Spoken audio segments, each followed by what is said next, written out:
বৌমা, ও বৌমা, কই গেলে? ভালো বাজার থেকে কাতলা মাছ এনেছি, জমিয়ে দই কাতলা করো তো দেখি। বাবা, আগে তো বাড়িতে ফিরে আমাকে ডাকতে, আর এখন বাড়িতে এসে বৌমা বৌমা করে ডাকছো যে বড়। তা আগে তো তুমি রান্না বান্না করতে, তাই তো তোমাকে ডাকতাম। এখন তো বৌমাই সব করে, তার জন্য তো ওকেই সব যা বলার বলি।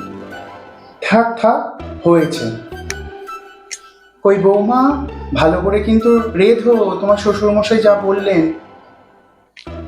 আচ্ছা মা। আরে হ্যাঁ, বড় বড় মাছের পিসগুলো আমাদের তিনজনের জন্য তুলে রেখো কিন্তু। তিনজন মানে? মানে আবার কি, আমার, তোমার শ্বশুর মশাই আর আমার ছেলে। ও, তা মা, আমি তো এই পরিবারেরই একজন, আর আমি সমস্ত কাজ করি, রান্না বান্নাও করি। আমাকে যদি একদিন আপনি একটু বড় পিসটা খেতে বলেন, আপনার কি তাতে যাবে যাবে? যদিও আমি কিন্তু আপনাদেরকে আগে খেতে দিই, কে কি খাবেন সব দিয়ে তারপর আমি খাই। আর আপনি নিজের মেয়ে হলে এটা করতে পারতেন তো? এই শোনো শোনো, তোমার সামনে বৌমা আমাকে অপমান করছে।